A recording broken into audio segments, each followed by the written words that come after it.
النساء کی آیت نمبر 39۔ اعوذ باللہ من الشیطان الرجیم، بسم اللہ الرحمن الرحیم، ان اللہ لا یظلم مثقال ذرة وإن تك حسنة يضاعفها ويؤت من لدنه أجرا عظيما۔ فكيف إذا جئنا من كل أمة بشهيد وجئنا بك على هؤلاء شهيدا۔ يومئذ يود الذين كفروا وعصوا الرسول لو تسوى بهم الأرض ولا يكتمون الله حديثا۔ بسم الله الرحمن الرحيم، إن الله لا يظلم مثقال ذرة وإن تك حسنة يضاعفها ويؤت من لدنه أجرا عظيما۔ فكيف إذا جئنا من كل أمة بشهيد وجئنا بك على هؤلاء شهيدا۔ يومئذ يود الذين كفروا وعصوا الرسول لو تسوى بهم الأرض ولا يكتمون الله حديثا۔ ان اللہ لا یظلم مثقال ذرہ، بے شک اللہ رب العزت نہیں ظلم کرتے مثقال ذرہ، کسی کے اوپر ذرہ برابر نہیں۔ وَإِن تَكُ حَسَنَةً يُضَاعِفْهَا، اگر کوئی لے کر آئے نیکی یضاعفها تو اسے دگنا کر دیتے ہیں۔ وَيُؤْتِ مِن لَدُنْهُ أَجْرًا عَظِيمًا، اور اسے عطا کرتے ہیں اپنی جانب سے اجر عظیم۔ فَكَيْفَ إِذَا جِئْنَا مِن كُلِّ أُمَّةٍ بِشَهِيدٍ، اس وقت کیا حال ہوگا جب ہم لائیں گے ہر امت میں سے ایک گواہ کو۔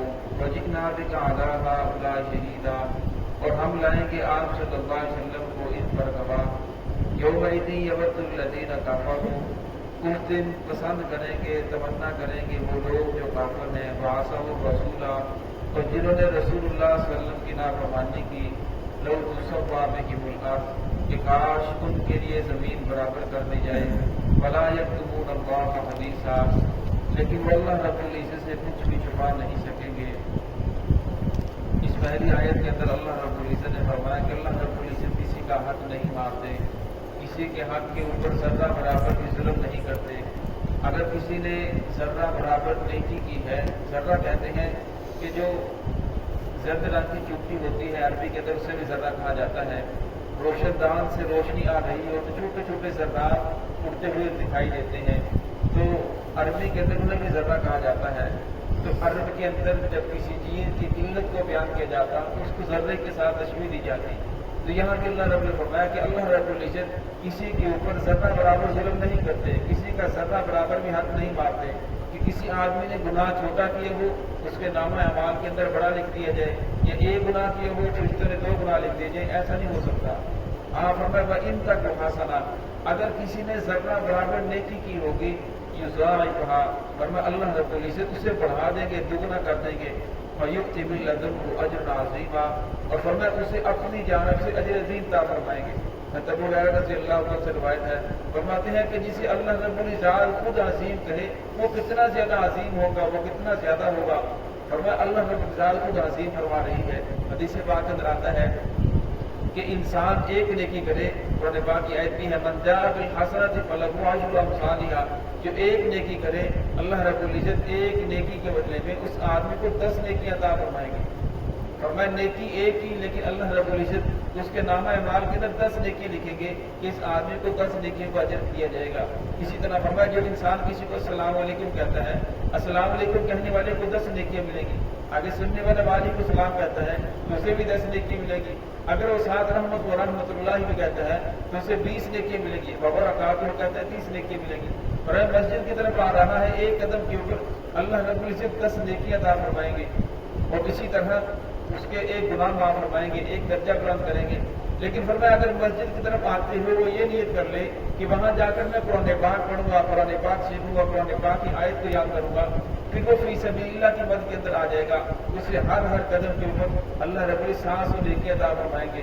اسی طرح ایک گناہ معاف ہوگا اور ایک درجہ بلند ہوگا. تو فرمایا اللہ رب العزت انسان گناہ نیکی چھوٹی بھی کرے یضاعفھا, اللہ فرماتے میں اپنی طرف سے دگنا کر دوں گا. وَإِن تَكُ حَسَنَةً يُضَاعِفْهَا وَيُؤْتِ مِن لَّدُنْهُ أَجْرًا عَظِيمًا, اور میں اپنی جانب سے اسے بہت بڑا اجر عظیم عطا فرماؤں گا. فَكَيْفَ إِذَا جِئْنَا مِن كُلِّ أُمَّةٍ بِشَهِيدٍ, یہاں اللہ رب العزت تاکید فرمایا اس وقت کیا حال ہوگا جب اللہ رب العزت لائیں گے ہر امت میں سے گواہ. فرمایا جب قیامت کا دن ہوگا, بخاری شریف کی روایت ہے, فرمایا قیامت کا دن ہوگا, تمام کے تمام لوگ وہاں کھڑے ہوں گے. تو اس وقت اللہ رب العزت جب حساب و کتاب شروع ہوگا تو باقی امتوں سے پوچھیں گے کیا آپ کے پاس حق بات پہنچے گی, وہ آگے سے انکار کریں گے. تو ہمیں تو کسی نے تو حق بات پہنچائی نہیں, ہمارے پاس تو دین کی بات پہنچی نہیں. تو اللہ رب العزت انبیاء سے پوچھیں گے, نوح علیہ السلام سے پوچھیں گے, باقی انبیاء سے پوچھیں گے کیا آپ نے ان کے پاس حق بات پہنچائی تھی. وہ کہیں گے ہم نے پہنچائی تھی, لیکن وہ امت انکار کرے گی. تو اللہ رب علیہ السلام سے فرمائیں گے کہ آپ کے پاس کوئی گواہ ہے. نوح علیہ السلام فرمائیں گے محمد صلی اللہ علیہ وسلم کی امت میری گواہ ہے, وہ گواہی دے گی. تو لوگ کہیں گے کہ یہ گواہ کیسے دے سکتے, یہ تو اس وقت موجود نہیں تھے. فرمایا پھر محمد صلی اللہ علیہ وسلم کی امت یہ گواہی دے گی کہ بالکل نوح علیہ السلام یہ جتنے بھی انبیاء کرام ہیں یہ سچ فرما رہی ہیں, کیونکہ ہم نے قرآن پاک کے اندر پڑھا ہے کہ انبیاء نے ان لوگوں کو دین کی طرف بلایا, حق کی طرف بلایا, لیکن ان لوگوں نے آگے سے انکار کر دیا. آپ سچے ہیں, آپ کے نبی محمد رسول اللہ صلی اللہ علیہ وسلم سچے ہیں, تو پھر ہماری گواہی بھی سچی ہے. تو آپ صلی اللہ علیہ وسلم کو بلایا جائے گا, پھر آپ صلی اللہ علیہ وسلم گواہی دیں گے وَجِئْنَا بِكَ عَلَىٰ هَٰؤُلَاءِ شَهِيدًا, کہ بالکل جو میرے امتی ہیں وہ سچ کہہ رہی ہیں کہ ان کے انبیاء نے ان کے پاس حق کی بات پہنچایا تھا, دین کی دعوت کو پہنچایا تھا. یومئذ یود الذین کفروا, فرمایا اس دن پسند کریں گے وہ لوگ جو کافر ہیں, وعصوا الرسول, اور جنہوں نے نافرمانی کی, لوگ یصفى بهم الارض, کہ کاش ان کے لیے زمین برابر کر دی جائے. فرمایا اس وقت جو کافر لوگ ہوں گے, نافرمان لوگ ہوں گے, وہ کہیں گے یا لیتنی کنت ترابا, کہ کاش ہم مٹی ہو جائیں, ہمیں بالکل نیست و نابود کر دیا جائے, ہمارا نام و نشان مٹ گیا. عبداللہ بن مسعود رضی اللہ عنہ کو رسول صلی اللہ علیہ وسلم نے فرمایا کہ عبداللہ مجھے قرآن پاک کی تلاوت سناؤ. انہوں نے ان کی آیات پڑھنا شروع کی, سورۃ النساء کی. جس وقت یہاں تک پر پہنچے تو رسول اللہ صلی اللہ علیہ وسلم کی آنکھوں سے آنسو جاری تھے. اور فرمایا اے عبداللہ آپ خاموش ہو جاؤ, اب بس کرو. فرمایا آپ صلی اللہ علیہ وسلم کو اتنا غم تھا کہ اس وقت لوگ اتنی پریشانی کے اندر حالت کے اندر ہوں گے اور کہیں گے یا لیتنی کنت ترابا, کہ کاش ہم مٹی ہو جائے, ہمیں ختم کر دیا جائے, ہمارا نام و نشان مٹ جائے, کاش ہم پیدا ہی نہ ہوتے. اگر پیدا ہوتے تھے تو ہمارے سے یہ حساب و کتاب نہ لیا جاتا. تو اس لیے فرمایا اگر دنیا کے اندر رہتے ہوئے جن لوگوں نے رسول اللہ صلی اللہ علیہ وسلم کی بات کو مانا, اللہ رب العزت کے احکامات کو مانا, اگر ان میں کوئی بھی پریشانی نہیں ہوگی, وَلَا يَكْتُمُونَ اللَّهَ حَدِيثًا, فرمایا وہ اللہ رب سے کوئی چیز چھپا نہیں سکیں گے. حدیث پاک اندر آتا ہے, فرمایا کہ مشرکین قیامت والے دن کہیں گے واللہ ربنا ما كنا مشرکین, ہم نے تو کوئی شرک نہیں کیا. ورنہ اس وقت اللہ رب العزت قرآن پاک کی آیت ہے سورہ یاسین کی، الیوم نختم علی افواہہم، ان کے منہوں کے اوپر مہر لگا دیں گے، وتکلمنا ایدیہم، پھر ان کے ہاتھ دعائی دیں گے، ان کے پاؤں بولیں گے، وتشہد ارجلہم بما کانوا یکسبون، ورنہ جو جسم کے اعضاء کرتے رہے وہ بولیں گے، گواہی دیں گے کہ اس آدمی نے مجھ سے فلاں گناہ کیا تھا، ورنہ ولا یکتمون اللہ حدیثا، اگر وہ زبان سے انکار بھی کریں گے تو تب بھی اللہ رب العزت سے کسی چیز کو چھپا نہیں سکتے۔ دعا ہے کہ اللہ رب العزت ہم سب کا خاتمہ ایمان پہ فرمائے۔ بسم اللہ